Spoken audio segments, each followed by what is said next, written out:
Are the Texas Longhorns soft for canceling Arizona State? Yards shy of the record. Williams breaks a hole. Williams had a record book. Ricky Williams runs to the Hall of Fame. Touchback. Ricky Williams, touchdown. Young from the shotgun. Back to throw. Vince looks. Under pressure. He'll tuck it in and run. Vince to the 5. Young. Touchdown, Texas. Touchdown, Vince Young. He's done it again. Longhorn Nation, we're back.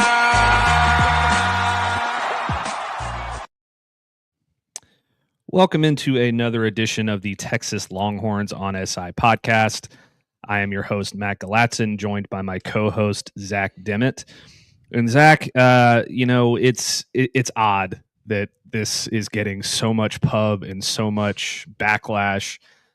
We talked about it the other day. Texas canceling the Arizona State matchup in 2032 and 2033.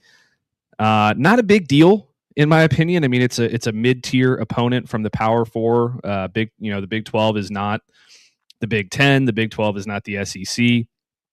I would contend that it's almost not even the ACC. They're kind of on similar levels. It's not like they cancel Notre Dame, but they cancel Arizona State, and now everybody is jumping on them, saying Texas is soft because they cancel this mid-tier team that we don't know what is going to look like 7 years from now. I mean, it's honestly an absurd narrative to take on. And obviously the person who has been pushing this the most, I mean, there's plenty, like Aggie fans are pushing it, Oklahoma fans are pushing it, Texas Tech fans are pushing it. But the person with the biggest platform that is pushing this narrative is Ari Wasserman from On3. And I like Ari. I think he's a smart guy. He's an Arch Manning fan. He thinks Texas is going to be really good next year. He's really good at what he does. So this is not really necessarily a disrespect to Ari. I really like Ari. I just want to put that out there. But the fact of the matter is, Zach, he's wrong. And I'm going to play you what he said first, and then we can get into it. But he starts off by calling Texas soft, which is ridiculous. And then he goes into why he thinks this is such a big deal. But we'll play both clips here for you real quick. The first reply, Ari, because I know you're mad about this, and I know you're going to call Texas soft for bailing on Arizona State. Texas is soft. Okay, so there he is calling Texas soft. Whatever, like, give me a break. I don't get it, but it is what it is. And now here's the rest of his assertion right here. But Texas 2 years ago didn't have a big-time game. Wrong. And they got a crappy draw in the SEC. They still made the playoff, but they were the beneficiary of there not being other teams with a resume that was better, or they could have been left out. Wrong. I also think that in the context of this conversation, that the only thing that is focused on, which is, by the way, Andy, the softest of soft of this part, what happens if we lose?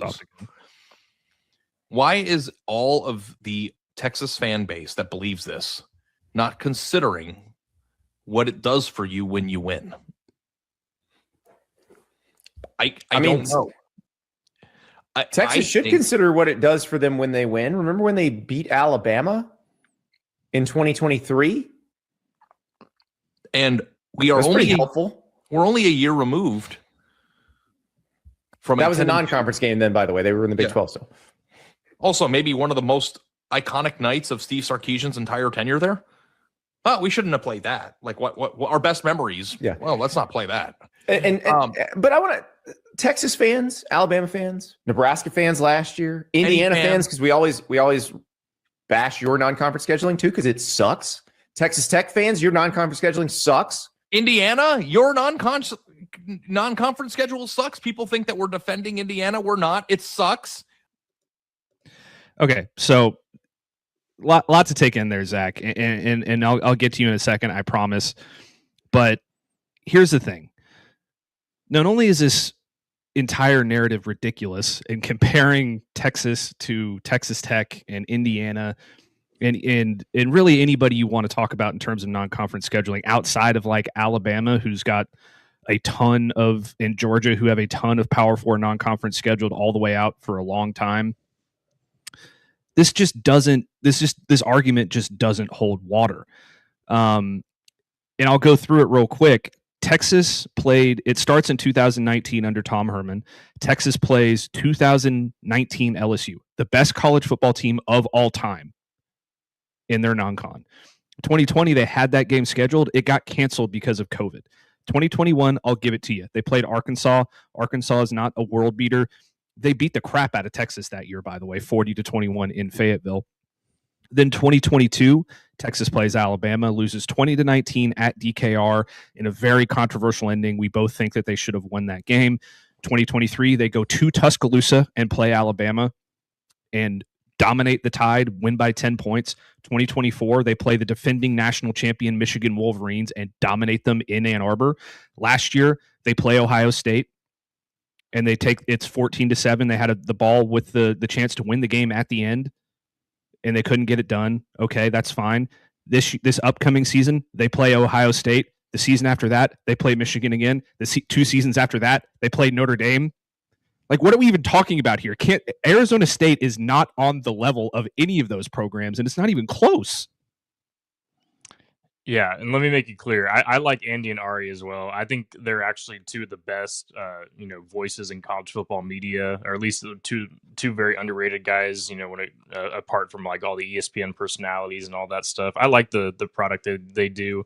But I believe Ari is like either an Arizona or an Arizona State guy. So maybe he's a little bit biased here. But will the narrative change when Texas potentially adds a big non-conference game in replace of Arizona State down the line? Because then they wouldn't be soft at all, because they'd be replacing it with a much stronger opponent. We don't know what's going to happen. That feels like it's 100 years from now when that series would have been played. Now, because it is. Yeah. Arch Manning, I said it in a few episodes ago. Arch Manning could have 3 Super Bowls by then. He probably won't, but I think he'll eventually get to that level. But that's how far away it is. He realistically could. So yeah, Arizona State is not the level of any of these other teams. So Texas could have a future plan in mind where they schedule a much stronger power conference opponent or non-conference opponent. And we just don't know what that's going to look like. And we don't know what either of those teams will look like at that time. Arizona State obviously had a great season, not this past year, but the year before, when they, of course, played Texas in the CFP. And that might just be the peak of what that program becomes. We just don't know. So, yeah, the whole narrative that Texas is soft doesn't make sense, because I don't. We were talking about this before the show. He said 2 years ago that Texas didn't play anyone in the non-con. Now, I don't know if he means 2 seasons ago, talking about from 2026 2 years ago, which would have been Michigan, or 2025 2 years ago, which would have been Alabama. Either way, he's wrong. So I think he just probably forgot who Texas had played there, because it's simply the argument is not there to be had. Now, I have previously said that you don't want to stoop down to Notre Dame's level, and it's not that Notre Dame has necessarily canceled any major series, if I'm not mistaken. I can't remember off the top of my head, but people have said that Notre Dame is soft for having the CFP ruling in their favor for next season, skipping out on the bowl game against BYU. And I've said, don't stoop down to Notre Dame's level. And Texas hasn't canceled the Notre Dame series yet. Now, if Ari was saying that Texas is soft for canceling that one, you have a better argument there, just because it's Notre Dame. It's not, but Arizona State's not Notre Dame. So we don't know what kind of plans in place for the future for Texas, because if they all of a sudden schedule who's maybe an Indiana could be a powerhouse for years to come. And if Texas schedules Indiana in the non-con for 2023 or 2032 or whatever, are we going to say they're soft then? No, we're not. So Ari, that's a long time from now, but maybe he'll forget what he said 7 years or 6 years from now. But the soft conversation won't be there to be had. So I like Ari and Andy. I think they're great, but this is kind of he's making some enemies with some Texas fans now, and maybe that's what he wants. But yeah, I disagree with him. Yeah, I mean, obviously, the hot take machine is something that drives off-season engagement when it comes to football. We all need it. We all crave it in these points in times.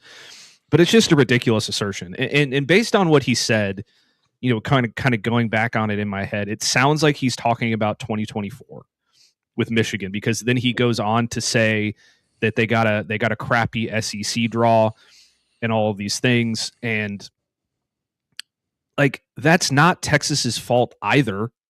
Like, the SEC is the one that made the SEC schedule, not Texas. They played Oklahoma, they played Georgia, they played Florida, they played Texas A&M, they played Georgia again in the SEC championship game. Like, they played then, and then they went on to the playoff and they played Clemson and they played Arizona State and they played Ohio State. Like, there's nothing soft about that schedule. Was it an easier draw than some of these other teams had that year, like Oklahoma, for example? Yeah, absolutely. Oklahoma had one of the hardest schedules in the country the last 2 years with the draw that they got. And now going into 2026, Texas has one of the hardest schedules in the country. And I think that people kind of forget what Texas is going to have to navigate during that schedule. They play Ohio State in week 2. They have to go to Tennessee, which we'll talk about in a minute, in week 4. Then they play Oklahoma after a bye week. Then they play Florida. Then they play Ole Miss. Then they have to travel to Missouri after a Mississippi State matchup that they should win. Then they have to go to Death Valley and play LSU. Then they have Arkansas. And then they have to go to College Station and play Texas A&M. Like, that's a brutal, brutal schedule. And we're not even talking about that, Zach. We're talking about 2032, 2033, which Arch Manning is the starting quarterback for the Texas Longhorns right now. He will be in the NFL at that time. Dia Bell, the true freshman who is going to be 4th string probably going into this season, will probably be in the NFL when that game is played. So we're getting way ahead of our skis here. This is way too much hate to be being tossed Texas's way at this point in time. I can't stand it, but I get it. Off-season discourse, it drives engagement. That's probably what they're doing. It's fine. I respect them. I think they're awesome as well. I see them all the time at like the big Texas games. Like, they were at Texas, Georgia last year, and I sat next to them in the press box, and they were great. Love those guys. But this particular take is just not my favorite from that duo, and it's fine. They can do whatever they want. We'll see what happens when Texas kind of fills out their non-con schedule over the next few years, because there's other teams that they could possibly, get into non-cons with. Oregon, USC are some interesting ones to me. Maybe they bring back a Texas Tech matchup. I don't know. Like, that one wouldn't make as much sense to me, just because, like, you don't really need that one. But regardless, there's plenty of time to get that filled out, and Texas is not soft for canceling a game 7 years away. So let's get away from that. But let's move on, because there's also some other big football news, Zach, that is more pertinent to the immediate future of the Texas Longhorns. And that has to do with the Tennessee Volunteers, actually. Joey Aguilar, who was an amazing quarterback for Tennessee last season, and just like Trinidad Chambliss a couple of weeks ago, and Diego Pavia last year, he filed for an injunction to get a 6th year of eligibility to play for the Volunteers again next season. And right before the show, this wasn't even on our show sheet that we discussed this morning, but right before the show, that injunction was denied. So, and I don't know if there's any other avenues he could possibly take to get, to file another appeal or another injunction or something. But as it stands right now, Tennessee will not have Joey Aguilar next season when Texas heads to Neyland Stadium in Knoxville for their SEC opener. And that is huge for the Longhorns. There's no two ways about it. Absolutely. And when it comes to these, legal battles, when it comes to eligibility, we're not really quite sure if this is for sure the end. I mean, I don't know. These Joey Aguilar may try to find a different lawyer or something to make this process continue, because we still have the entire offseason. It's not like this is happening in August or July or anything like that. So maybe this isn't the end, but it's certainly a major development, because he could just, if he got denied this time, he might just get denied however many other times he keeps trying to appeal. So I actually have an update now. This was just tweeted by Pete Thamel a few minutes ago, so we can kind of integrate this into this conversation. I'm glad I looked. He says Tennessee QB Joey Aguilar's injunction for another year of eligibility has been denied by a local judge, which makes it even crazier that because that's how Trinidad Chambliss was able to get his injunction, because he used a guy that was frankly an Ole Miss guy, and it worked out for him. Yeah. But Tamil says he'll turn pro and attend the NFL Combine next week. So there's nothing else that's going to happen. He is officially leaving Knoxville. Wow. Okay, so yeah, that obviously changes things. I'm glad you brought that up. Okay, well, George McIntyre then, he's probably going to be Tennessee's starting quarterback, I would guess, right? Unless I'm just completely missing someone. This guy was a 4-star out of high school at Brentwood Academy. That's a good program there. Number 2 quarterback in the state of Tennessee for the 2025 class. It's at home for his SEC opener, or at least Texas's SEC opener. It is Tennessee's as well. But he's only going to have 3 games under his belt. Furman at Georgia Tech, which is actually a very tough matchup, and then Kennesaw State. So we may not really know what George McIntyre is just after 3 non-conference games. And so he's going to have a big test on his hands against what I believe will be a really strong Texas defense next year. And Texas's SEC opener just got a whole lot easier, that's for sure, because unless Tennessee is completely able to fix all of the defensive issues that they had this past season in one offseason, which it's hard to think that they'll be a completely elite unit. It's going to be tough for the Vols, even at home. But at the same time, that is a really tough place to play. So Arch Manning is going to have his hands full on offense with all that noise. But man, that is a really big development. As Joey Aguilar, he had a nice season this past year. I know Tennessee didn't have the year that they wanted. Like I said, it was mostly due to the what was a poor defense a lot of the time. He is super experienced, and so when you don't have a guy like that at quarterback, that's obviously going to make things pretty difficult for you, especially against a team that could be the preseason number 1. So yeah, George McIntyre, we'll see what he's able to do. But he's still going to be young, and it may take him, throughout the season to really develop and show what he can do. The SEC opener may not be the stage where he is at his peak, which bodes well for Texas potentially. So very interesting. This has all happened within, past hour or less. Yeah. So, interesting to see that. If you're Texas, you don't mind it. But doesn't guarantee a win whatsoever, because Tennessee is still a great program, and they're going to be wanting to bounce back in a major way next season after missing out on the CFP.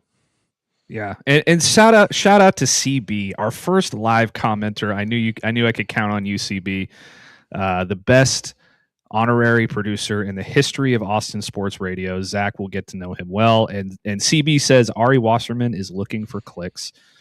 Arizona State is a meh program historically, outside of a few good seasons every decade plus. Totally agree, CB. We appreciate you joining us. Maybe you can loop some of the other old Open Gym listeners into to joining the live stream as well. But yes, so George McIntyre is probably your favorite to be the starter immediately for Tennessee. I looked up a way too early depth chart projection from Vols 24/7. Who had Joey Aguilar listed as the starter, but it had George McIntyre, the redshirt freshman, listed as the number 2 QB and the number 3 QB as Faison Brandon, the 5-star true freshman. That is, I believe he was ranked the number 3 quarterback in the country, number 1 player in North Carolina, the number 3 player overall in the country. So he's an elite player. Really, really, really good. I watched him at Elite 11 last year when I was out there with Brooks Austin, and he was really good. He did not win the MVP award. Diabell won the MVP award, but he was right up there. And it would kind of make sense if both of these players were in a competition now to see who ends up winning the job.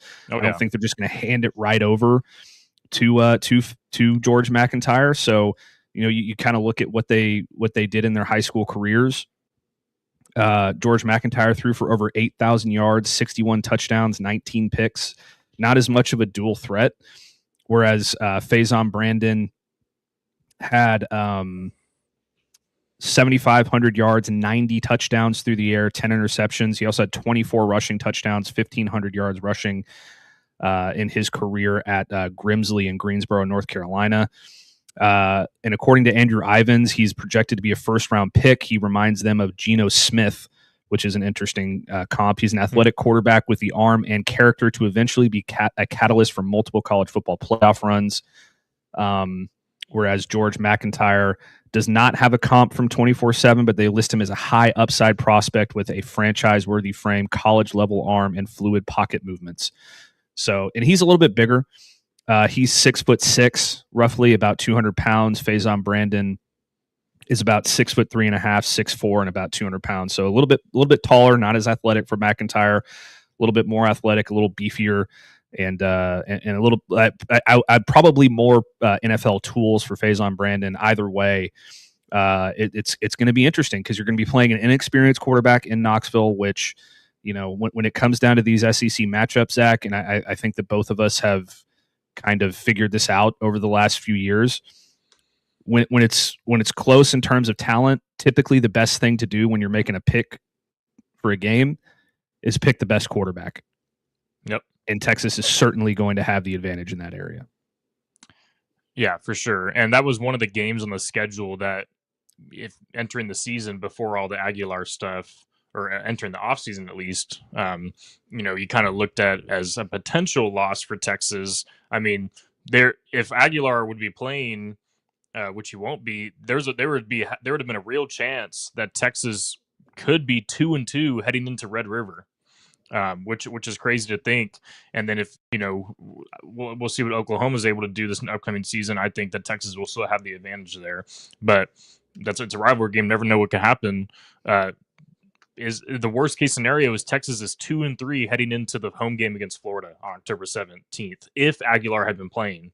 But I think that changes things significantly. Longhorns will probably start the season with at least 3 wins heading into Red River. If you obviously don't want to lose that Ohio State game, but at home, I have confidence in Texas, and of course, we'll preview that as the offseason goes on. But that was, you know, your other 3 road games are at Missouri, at LSU, which will be very brutal because that's the third to last game of the regular season. LSU will have their feet wet, and then at A&M. That Tennessee game was up there as being a very difficult road game as well, and you don't want to get too overly confident if you're the Longhorns. You can kind of chalk it up as a win at this point because, yeah, Josh Heupel is probably going to let those 2 guys battle it out at quarterback throughout the offseason, and we just have no idea who it'll be, but we'll see what happens. I think that'll be a win for Texas, even if it comes in an ugly fashion. Yeah, this obviously changes things significantly, and the schedule got a little bit easier.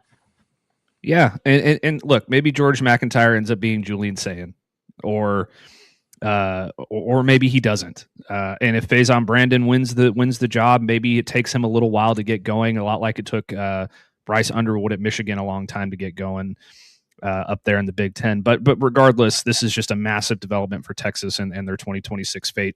So we love to see it. Let's take a break real quick, Zach. We're gonna do a quick ad from my buddy Dalton, and when we come back, we're going to preview a massive game for the Texas Longhorns basketball team coming up next. This episode of the Texas Longhorns on SI podcast is brought to you by Custom Built Trailers of Mississippi. Custom Built Trailers is the largest in-stock trailer dealer in Mississippi with a variety of options to choose from flatbed goosenecks to bumper pull equipment trailers and car haulers, to enclosed trailers and basic utility trailers. We do a little bit of everything. And if we don't have exactly what you're looking for in stock, we can typically have your custom-built trailer built in 7 to 10 working days. 0% financing options are available, and we also deliver out of state. So give Custom Built Trailers of Mississippi a call at 601-722-9581 today and let us take care of your hauling needs. Custom Built Trailers of Mississippi. If we don't have it, we'll be glad to build it. Welcome back. Thank you to Dalton Trigg for being the first sponsor of the Texas Longhorns on SI podcast. But Zach, big matchup for the Texas Longhorns basketball team coming up on Saturday. They face the Georgia Bulldogs. I believe this one is in Austin. Am I correct, or is it in Athens? It's in Athens. Yeah. Okay, so this one's in Athens. Texas got the best of Georgia earlier this year, if I remember correctly. And they're on a 5-game win streak, and they would love to keep this thing going, get another quality win under their belt. Georgia has been a little up and down lately, and Texas, they didn't play their best against LSU, but they were still able to get the win. Hopefully, they can kind of turn things around, be a little bit more methodical, a little bit more efficient in this game coming up, and get a win on the road in Athens. Yeah, this would be massive for Texas. You've already kind of not 100%, but you've almost secured your spot in the NCAA tournament at this point with a 5-game winning streak. A 5-game winning streak in the SEC is going to do you a lot of favors. You're not going to see many teams putting together that kind of run and just completely miss out on the tournament. So, it's been a nice stretch for Texas, but getting a road win in Athens against a team you've already beaten would be massive. Road wins, regardless of who they come against, go a long way in the eyes of the committee. Joe Lunardi, he just released his latest bracketology update, and Texas is still a number 9 seed, which I don't disagree with. I think that's a nice spot for them, or it's not a nice spot for them because you have to face the 1 seed, but I think it is a realistic spot for them. You'd want to move up to the 7 so you can avoid that number 1 seed matchup if you are able to win the first round.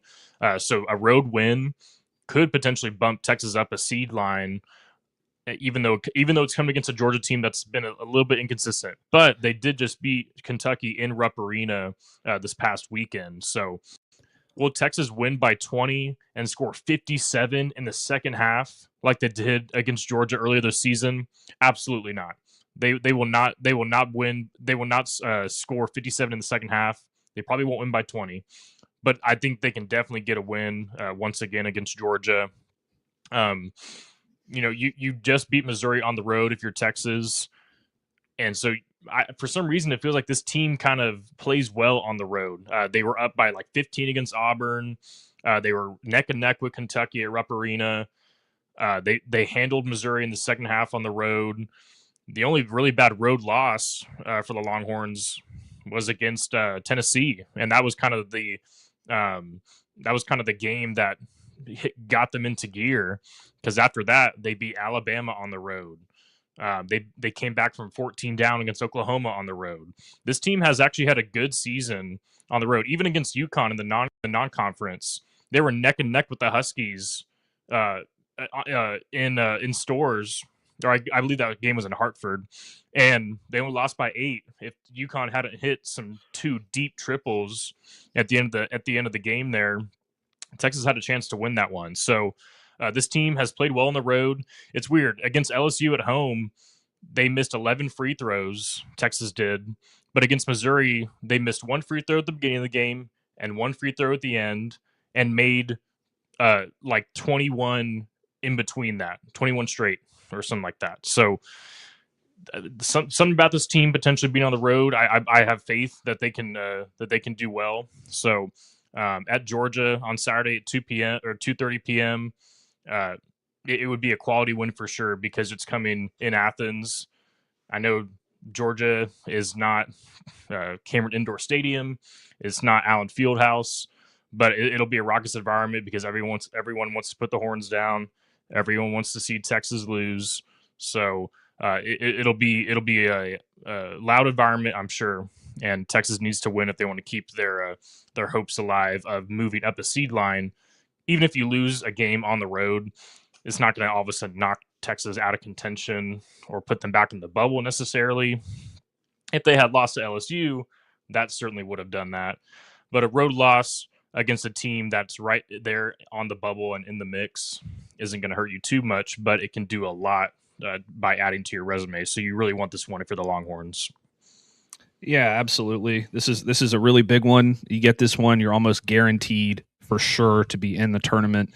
It's a road game, which helps. It's against an 18-8 Georgia Bulldogs team, which would that be considered a quad one win, Zach? If Georgia's top 75 in the net, which I certainly believe they are, and actually road games I believe are like top 50 net wins or something like that. So if you're a top 50 net team, or if you're 18-8 and you're in the bubble picture, you're certainly top 50 in the net. I don't have it pulled up right now, but that would certainly be a quad 1 win. Missouri was a quad 1 win, and they're kind of right in the same area as Georgia is when it comes to resume and all that stuff. So yeah, this would be another quad win. I believe it would be Texas's 6th quad 1 win. You're not going to be left out of the tournament with that many quad 1 wins. Yeah, and as it stands right now, Georgia actually has a 58% chance to win this game, according to the ESPN Analytics matchup predictor. I do not have the betting odds in front of me. I guess those aren't released until game day in college basketball. But tip-off is at 2:30 tomorrow, February 21st. It is being broadcast. Where is it? Where's the broadcast? I don't see the broadcast. It says SEC Network. Oh, SEC Network. There we go. So it's being broadcast on SEC Network. Zach, before we get out of here, give us a couple of Georgia players to keep an eye out on for if you're a Longhorns fan that they really need to lock up or throw into, just kind of be on the guard for, because this is a really talented offense. For sure. And quickly, Georgia is 39 in the net, and a quad 1 win. I got it mixed up. Quad 1 win is a road win over anyone that's 1 through 75 in the net. So yes, this would by far be a quad 1 win. Some players to look out for. It's all about Georgia's backcourt. That's where it starts, but I do think their bigs are very talented as well. Sorrell, their center, he had some nice plays against Texas in Austin last month. He's a really big guy. I was impressed by him. 9.7 points, 5.6 rebounds. I'm going to attempt to pronounce his first name, but Sorrell is his last name. He's a force down low. 2.5 blocks per game. I believe Georgia actually leads the SEC in blocks per game. So it all starts with him down low. Jeremiah Wilkinson, I don't believe he played in their last game, or he played against Kentucky, but I don't think he played the game before that. He was out with injury, so it's worth monitoring his health, but he did play last game against Kentucky, so he should be good to go. He's very talented lefty. He can shoot the ball. Against Texas, he had 17 points, but he's kind of held in check in that second half. He was missing a lot of shots badly, I remember, but I was impressed with him in that first half when Georgia was neck and neck with the Longhorns. So you got to watch out for him. He's scored 30 points twice already this season. He had 32 in an overtime loss to Ole Miss. He can really fill it up. So definitely watch out for him. But Blue Kane, he's very dangerous. He didn't have the best game against Texas and Austin. I mean, frankly, not much of the team did for Georgia because the Longhorns really ran away with that one in the second half. He only had 5 points against Texas, 2 turnovers.